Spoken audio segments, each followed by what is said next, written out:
Now the race for freedom is on in earnest. With Joan Gregory at the controls, the stolen Euclidean submarine is driving at full speed for the surface of the ocean. And that full speed is terrific. The submarine is capable of making over 40 miles an hour underwater. And added to this is the change in water pressure, which aids in shooting the boat straight up, almost as fast as a bullet shot out of a gun. Jerry, Mrs. Gregory, and the captain are excited by this ride and perhaps a little nervous. But they appear to be quite comfortable as they sit in their swinging steel chairs, securely fastened with safety belts. Joan is giving them some last-minute instructions as the submarine nears the surface.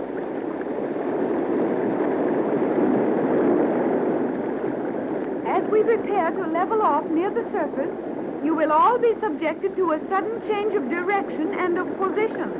Do not allow yourselves to relax in those chairs.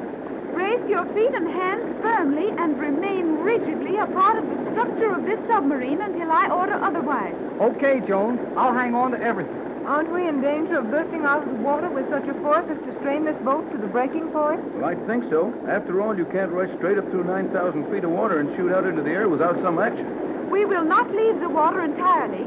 I shall level off at 10 fathoms, and the remaining water will act as a cushion, breaking our rise gradually until we reach 6 fathoms. We will then proceed at that level.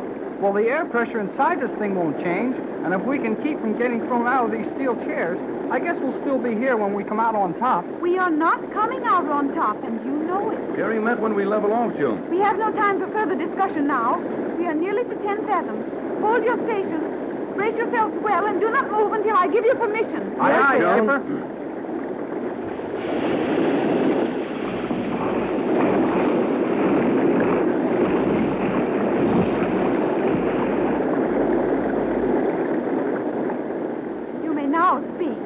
I think I can speak. You just did, Jerry.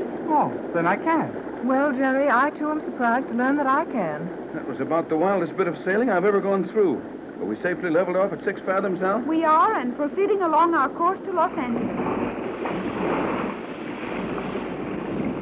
Hey, we're not riding any too well. That's to be expected, isn't it, Joan, with that stern section off? Yes, Captain Bradford. Our sailing will be very rough at all times now. The submarine is hard to control without the stern stabilizing fins. We're certainly flopping around like goldfish in a bowl, but we seem to be making good time. The vibration is not as great at this speed as it would be at a lower rate. Then, for heaven's sake, don't slow down. Are you uncomfortable, Mother? I've really been more at ease a number of times, Joan, but I can stand it if the rest of you can. When I think that we're getting away from that island, I can't imagine anything I couldn't stand. That goes for me, too. Hey, Joan, how about using our radio now? It would not be advisable. I hope that G-47 and Thales will suppose this boat to be destroyed. And in their excitement, it is barely possible the scientists in the transmission chambers on Euclidia have failed to note our movement on their prism reflectors. Well, I don't think those Euclideans ever miss anything. They will probably locate us within a very short time. But they won't be able to reach us with anything, will they, Joan? Not to my knowledge. Though it is quite possible that G-47 did not let me see everything there was to be seen on Euclidia. There were secret chambers where only a few of the greatest scientists went. What about this man who succeeded in getting to Johnson at our radio set? Thales. What would he be doing in America? Acting as a Euclidean spy and learning what new developments in science were being used. Would he be in constant communication with the island? To be sure he would. But how could he send messages to them? He'd have to have a radio set somewhere in the States, and his messages would be picked up all over the world. He would be operating on a frequency which no worldly station could pick up, as you call it, Jerry. Is that going on all the time, all over the world?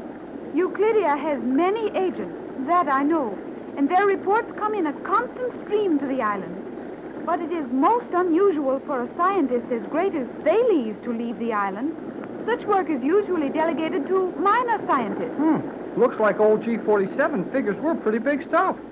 Big stuff? Jerry is off on one of his non-English speaking tours. But he meant that we must be important enemies if Thales would personally set about to make trouble for us. What do you suppose he could have done to Johnson? Probably nothing at all. Certainly he will not have harmed him. What makes you so sure of that? Thales would know of some way to keep Mr. Johnson quiet for some time without hurting him. It is a strict policy with G-47 to have his agents refrain from creating disturbances. Well, I'll bet he didn't take that radio set away from Johnson without creating something. I saw Johnson once myself, and he's a pretty husky-looking fellow. I think you'll find you're mistaken this time, Joan. In what way, Mother? Johnson would protect us with his life if necessary, and he would have to put up a struggle before turning that radio set over to an agent of Euclidia. That's right, Joan. I imagine that Johnson and Thales have never seen each other. You gotta You be will your all bonnet. remain silent. No, I but said if Joan, you will dear. all remain silent. Well, Thank you. I will attempt to explain. I wish you would. we heard Johnson's voice over the radio, and then the reception became very poor. The radio sounded as if it had been knocked over or broken or something. Yes, and then Johnson said that danger threatened him, and that the radio had been tampered with. There's no other way to figure it, Joan. Thales was standing right over Johnson when he sent that message. I know you are wrong, and I will prove it. Well, you'll sure have to. Hey, hold this thing still. That was a bad one. Oh, it felt as if the boat were turning around. We did waver slightly from our true axis course. Wave slightly. Huh. I get tossed around like a canoe in a storm, and we wave slightly. We are riding easily now, Jerry. So go on with your explanation about Johnson and Thales. Johnson did not say that danger threatened him.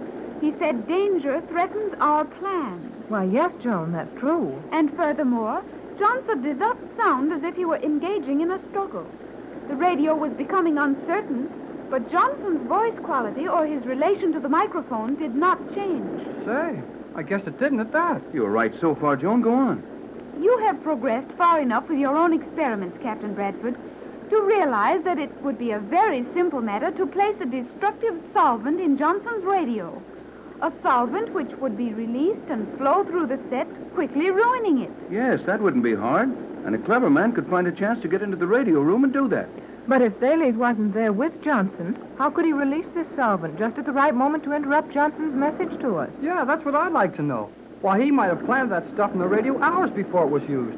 And Johnson could have sent plenty of other messages. Agreed. But I believe that Thales was listening constantly to Johnson's station at his own powerful equipment not far off. And when Johnson was talking to us, Thales allowed him to talk just long enough to trace the beam to our exact location and report that to Euclidia, which would take very few seconds. Then he would cut in on Johnson's wavelength, reverse his powerful beam, and release the destructive material he had placed in your set at Los Angeles. Why, Joan, that's fantastic. Reversing a radio beam to destroy a set? Euclideans have done it often successfully. Boy, that's the best one yet. Yes, but it's also one of the easiest ones to perform. Don't forget that explosives are set off by radio in daily experiments all over the world. I'm not questioning the Euclidean's ability to do this, but we've had so many of these experiences that it seems almost more than a person can stand. Oh, cheer up, Mrs. Gregory. We'll catch this fellow Thales when we get back home. What is the population of Los Angeles? Well, with Hollywood and the suburban communities, it's roughly 2 million. Then your chances of laying hands on Thales are 1 in 2 million, if he is in Los Angeles. You know, there must be plenty of easy jobs in this world. Why do we always pick all the hard ones? I like hard jobs, Jerry. They're the most interesting, and after you make good on something difficult, you may honestly feel that you've really accomplished something. Yes, and we've sure done that. Only a few short weeks ago, we left Los Angeles in search of Joan. And now Joan is skippering us back at the controls of a Stoughton Euclidean submarine. This will be considered an important adventure in your world, then? It better be. I want to see my picture on page 1 of every newspaper in the country. I'm sure you'll get your wish, Jerry, but when your picture has been on page 1 as many times as mine, you'll get a little tired of it. They'll be taking your picture also, Joan. I should like that. I have never seen my picture. Of course you have, dear. Don't you remember the picture I showed you the day I found you? But I was only a year old when that picture was taken. I am now 15 years. Surely I do not look the same. I'll say you don't. Oh, Joan, dear, that was dangerous, wasn't it? No, Mother. Uncomfortable, possibly. Possibly nothing. Uncomfortably, for sure. Joan, there's something I don't quite understand about these sudden wild swings the stern of the boat makes. What is that, Captain? Well, when we're running along at constant speed, the gas combustion chamber makes hardly a sound. But when the stern of this thing whips around out of control, there's a heavy burst that sounds like escaping air. How do you account for that? Quite easily. When the stern is suddenly thrown around out of balance, and it will be so repeatedly without the stern section, when that occurs, the speed of the rear sections of the boat is so great during the short arc of movement that the gas bursting from the combustion chamber is actually going into a vacuum created by the boat. No wonder I don't feel so good when those things happen. If we're flapping around fast enough to leave a hole in the water behind us,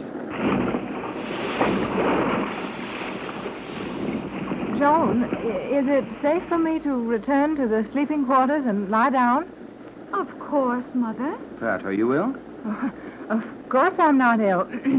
Only I think I'll rest a little. You look kind of white around the mouth, Mrs. Gregory. Are you seasick? Seasick?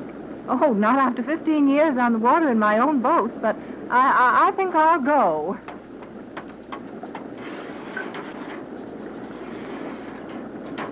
What is the matter with Mother? She is seasick, Joan, though she wouldn't admit it for the world. What is seasick?